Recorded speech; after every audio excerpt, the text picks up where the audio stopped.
Hi everybody, welcome back to Palo Alto. My name is Dave Vellante, and we're here with theCUBE and NYSE Wired, our Robotics and AI Infrastructure Leaders series. We're going to take a little detour from the whole robotics theme, and we're really happy to have Brian Peterson in here. He's the co-founder and CTO of Dialpad. Dialpad integrates voice, video, messaging, and of course, brings in AI. Brian, thanks for coming in. Yeah, thanks for having me. So why'd you start the company? Let's go back to the early days. What did you see? And let's talk about how things have changed. I mean, you guys have raised a lot of money.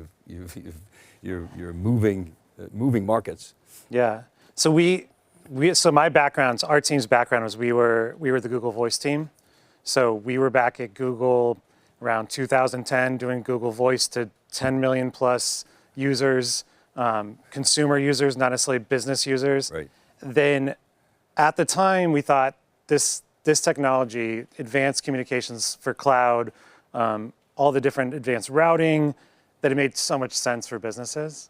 So we said, hey, we should take what we learned there, build what we think is the next generation communications platform. And when we did it, we thought there was two pieces that were the most important piece to it. Was one, it should have everything you need for communications. Really like, video, audio, texting, omni-channel, all of it should run through the same thing because communications aren't just one form. They are omni-channel, they are multimodal or multimedium. And then on top of that, it was very obvious early on, and we got into AI about 8 years ago, that AI just makes too much sense, and that's where the world was going. And you have all this data with communications, but you can't do anything with it. So for example, we have over 10 billion minutes of just 100% relevant sales and support conversations that we are turning into a lot of insights. We're turning into live coaching. We're learning off of those. We're figuring out what customers like, what they don't like. That in combination with the communication platform lets us do amazing things like even real-time AI. Interesting, so you come from the consumer world where you learn that scale, right? I mean, that's where most of the innovation starts, usually in the consumer world, and then you bring that to the enterprise. I want to talk about your data because that seems to me a real competitive advantage. But before we get there, what was it like going from that consumer world to the enterprise world? What was that challenge like? What were the sort of requirements that you had to really understand from a customer perspective? Yeah, we had kind of a good advantage because when we were at Google, being at Google Workspace, which is what it's called now, sure, was becoming a big priority for Google. So we already were overlapping a lot with B2B stuff, with Google Workspace. And because we had so much overlap, we could see every application of this consumer product and how it made sense for businesses. I wouldn't say this always works this way. You don't just go from a consumer app to a business app, but it's just, oh my gosh, it just fit. It just so happened that the thing we were building for a consumer, which is not always the case in B2B, just was, the writing was on the wall. This is perfect for businesses. And they were struggling for it. They wanted the same functionality. We kept hearing that at Google because we built this amazing consumer product and they've got all these business users. They're like, I want that for my enterprise. So for us, we're like, let's just take the same formula. And so we were super lucky that we could just take that same formula and apply it.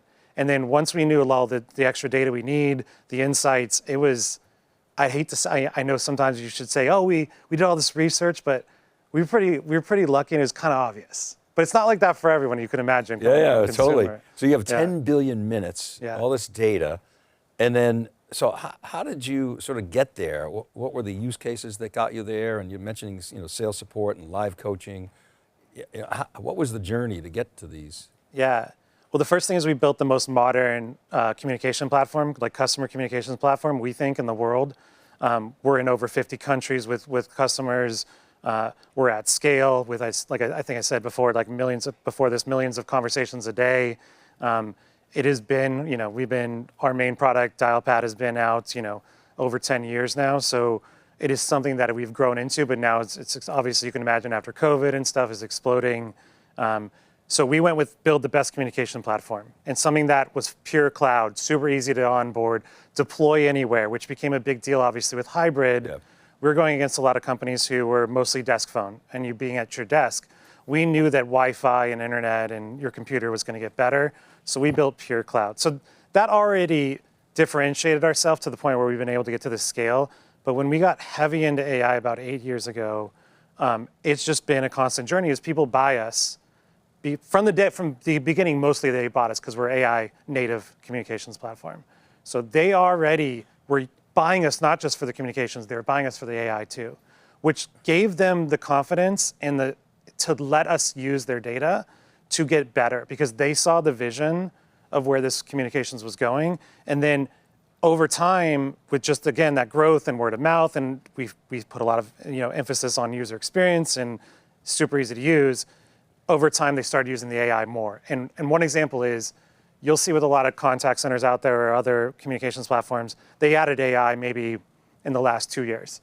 Yep. Well, if you look at their adoption, it's really low because it's kind of bolted on and you don't really know what it does, and the ROI is not really there yet.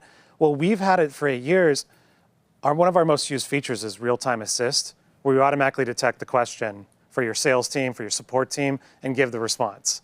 Well, that turns a junior agent into a senior agent on week 1, and it's accurate. So we do manager intervention. If a call's going wrong, we notify the supervisor, and then they can get and see the live call happening and jump in and whisper. This was something that they saw the benefit and the return on investment on from day 1. So it's just grown, and we've been lucky to have obviously as much usage and customers as we have. So Brian, to your point, I mean, a lot of unified comms vendors sort of do bolt on AI. We've seen that in the last couple of years. And of course they'll say, oh, we've been doing AI forever, but I'm interested in how you designed Dialpad's AI capabilities 8 years ago, how you designed it in. Maybe you could talk a little bit about the architecture. Yeah, so unlike a lot of the traditional communications providers, because we knew it was at the beginning, we had all the different modalities, so video, audio, messaging, but we also knew that we needed to get access to that data to give them what the value they need for automation, for coaching, for insights. So we built our own AI team.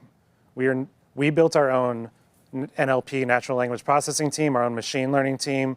We have about 30 PhDs in applied science and AI. So we even do our own transcription. And most people would say, you're crazy. Why would you do your own transcription? Yeah, it's a commodity. Why are you doing that? Why would you do that? Why are you doing that? I mean, it's something. It turns out, one, the models for something like even the generative AI models are built for the whole World Wide Web, of good and bad, of hallucinations, facts, and fake news. And we knew that we had this moat of 10 billion, not just any data, but 100% relevant data. These are real support conversations. These are real sales conversations. These are verticalized. We know which one of our customers are, in the legal space, healthcare, retail, right? So we can customize all of this. And we knew we had to do it because the only way you can really train on all this data is if you own it. And it's been a benefit for security reasons. You go to enterprise, they already trust us with their most sensitive data to know that most of their AI is in-house too, running in the same platform. That's been a big advantage. Cost has been a big advantage. Availability has been a big advantage. It's getting better, but in the last 4 years, even if you wanted to run just summaries, generative AI summaries on your conversations, you wouldn't be able to do it at our scale. There was not enough bandwidth. There was not enough availability. And even if you could, it'd be so expensive, you'd have to charge $100 a month just for AI.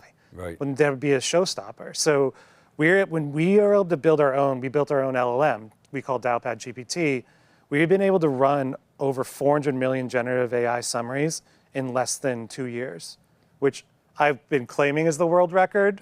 I don't know if it is, but no one's called me out on it on LinkedIn. Interesting. And not because it's mainly because we had availability. We had volume and we had availability at a good cost. And it turns out it's also more accurate because if you train all your AI, even the transcription, on exactly certain conversations, you get better out. So better data in, better data out.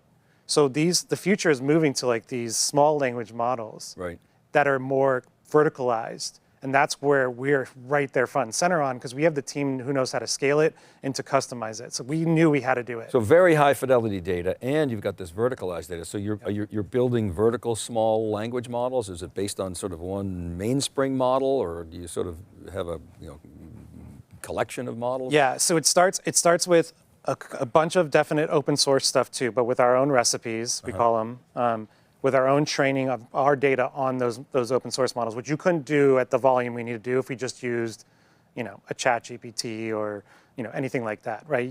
We need full access to be able to train and customize the models. So it started with that, and that's what Dialpad GPT is. It's a common model used for our type of data, though. So it is very specialized, not to the World Wide Web of whatever you might want to ask it, but it's a large language model specialized on sales conversations, support conversations, and recruiting conversations. And then that's our first step. And what we're moving towards now, what we're investing in, is we're going down to the use case even more. So support, sales, recruiting as just examples. And then the next phase will become even more small language models focused, which is verticalized. So healthcare, legal, that sort of thing. And that's even what NVIDIA says the future is. If you want to get into, you have accurate agentic AI even, you need to have very specialized AI. And the only way to do that is if you have the whole team. Indeed. Okay, so 8 years ago you started on your AI journey, and I'm presuming it was deterministic AI. How did you sort of weave in, layer in probabilistic AI? How do you use that, and how do the two relate to each other? Yeah, I mean the future, basically I think is like what you're asking is also like where's it going and how do we know and how do we adapt? Yep. Agentic AI became the hot topic. If anyone's been following anything, it goes from ChatGPT and generative AI to all of a sudden now how do we use this?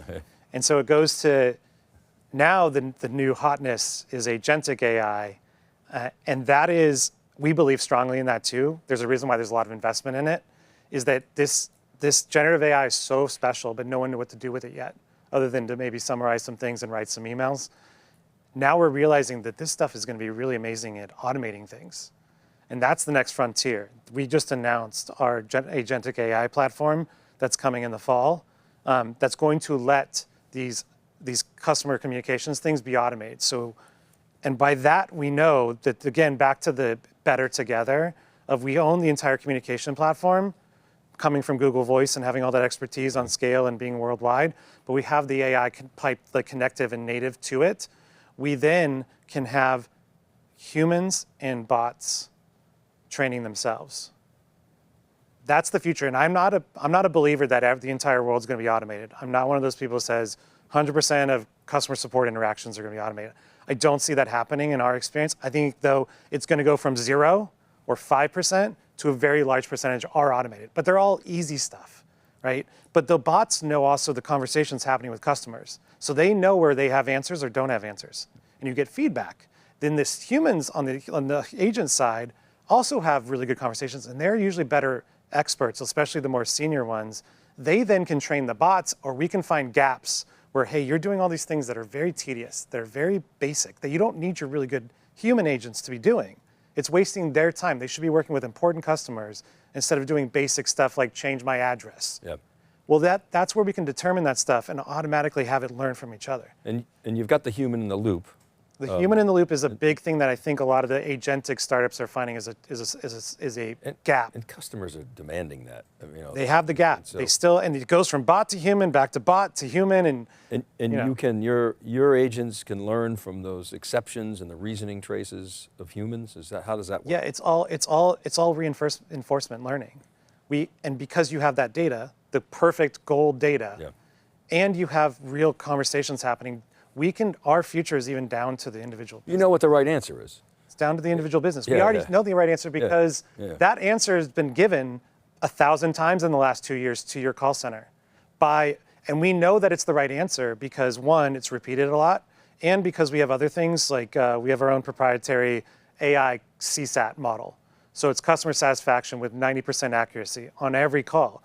Well, we know that when this question is answered this particular way, that the customer's happier. And when it's answered this way, we know they're not as happy. They don't like that answer. So now, again, it's a loop. Real time as well. In real time, it then even tells them, this is not the right answer. Don't say this. Yeah, so it automatically generates to even the human, hey, here's what you should answer for here because this has the best customer satisfaction results. How do you I presume you integrate with tooling upstream, CRM? Yeah. Maybe we could talk about that. Yeah, so we consider ourselves an AI-powered communication platform. So we integrate with everything in and out. So we have hundreds of different integrations to every single CRM, to every single data lake there is. We have the ability to feed data in as well for rich caller ID. We have an integrated sidebar. We have enterprise customers building custom components in our sidebar that can automatically enhance the active conversation. So that is a big part, and that's a big part of the agentic future. Is agentic is all about taking action. Well, those actions, a lot of them will be in your own product, but if you're a SaaS product, you are going to have to interact with a lot of other SaaS products. So the future of this is taking natural language and saying, I want to do this thing, and having it automatically be able to interact with a third-party system and take the action correctly and be able to take that action. And that is what is moving very quickly with this MCP world. People are still figuring it out. The technology is really good, but you're going to find out that there's a lot of extra pieces around this AI that you need to invest in, and that's what we've been doing, which is it's a lot of curation. It's a lot of checks and balances. It's a lot of tools around this amazing generative AI and making sure that it can't screw up, right? You can't say authentication has to be very specific. You need to authenticate the person. Mm-hmm. This is, and then you need to know what do they have access to. And then you need to know, hey, I want to schedule my appointment. You can't mess that up. Like, it has to work. And I think people are finding that it's very difficult, and a lot of hands-on, the bolted-on solutions are lots of professional services for 2 months of, let me tweak this for you and this for you and this for you, and still it'll make mistakes. Because everything changes. Because everything changes, and that's why we're putting so much effort into this platform for agentic AI that can be very controlled, very secure, and reliable. So that's where things are going to. And it comes back to the data, and you obviously, well, you've got your own LLMs, you've got your own transcription, I presume you've got your own analytics as well. Yes. Yeah. Yes. Yeah. Lots, big data. We have unlimited data. That is, we've always said data is like voice is the last offline data set. And like that is the AI future. There's so much data, and you hear it, the data becomes the moat. The data is where the value becomes, right. And the world is out of data. If you want to look at these third-party models, they are out of it. They can't find more data, and the data they have isn't good data. Yeah. They're using synthetic data, but that's not enterprise data. Enterprise data is real, and it's not synthetic. Exactly, and it's very specialized. Yeah. That is the future. You can't use a ChatGPT on a sales conversation and have it say things correctly, because it's going to use the data it has over, again, the entire World Wide Web of who knows what. Well, it's going to give you different answers every time, too. Or different answers. That's killer based on what you just described. Yeah. It has to be this answer, not that answer, or not some derivative of the right answer. It's got to be the right answer. Well, and imagine if you take that LLM and put it into the face of your customer, your end customer. How scary is that? Yeah, right. Because now you're like, I think there's some story about an LLM sold someone a truck for free or something because they turned on. So like, they gamed it. Yeah, they gamed it, exactly. So you have to be really careful with the checks and balances of these systems. It is one small piece is the LLM. The rest of it is all this like redundancy and self-training around it, and controls, checks and balances for sure on all of it. So it's data and of course engineering, and connecting to all these systems. Yeah. And it's obviously very complicated. We are in communications, so almost every single product needs to connect to us. Well, Brian, what's next for you guys? What are the things that observers should sort of pay attention to in the future of Dialpad? Our dream is, when we started, is that communications was broken, especially customer communications. And the future of communications is all kinds of modalities. It's not just a call, it's not just a text, there's more and more ways to communicate than ever. And those conversations are the most important things you have for your business. So we feel that, and this is where all our investment is going, is have the best communication platform in the world, which we think we have because of our background, but annotate it with the best AI tailored exactly to that communication data, which gives us real time, which gives us post-call insights, gives us live coaching that no one else can do right now. We're just doubling down on that. But the next phase, like I said, is in our launch in October is going to be agentic AI explosion and everyone's going for it. There is still a lot of too much manual work going on. I'm not a person who thinks AI is going to take over everyone's job. I don't think that's going to be the case. I think it's going to be similar to cloud. That didn't mean less jobs. It just means more innovation. Well, people expect that they shouldn't be doing these mundane tasks, these simple things. And I think Agentic AI is going to take that 5% to like 80% even maybe, but you're still going to need the 20% human. Different jobs. Different jobs, with cloud, spend time on the focus on the people that matter, the Right. customers that matter with real people, let the bots automate the rest. Yeah. Brian Peterson, congratulations and thanks for coming on theCUBE. Really appreciate loved it. being here. Yeah, thanks for having me. All right, you're very welcome. All right, keep it right there, everybody. This is Dave Vellante for John Furrier and the entire CUBE team, theCUBE plus NYSE Wired, Robotics and AI Infrastructure Leaders. We'll be right back right after this short break.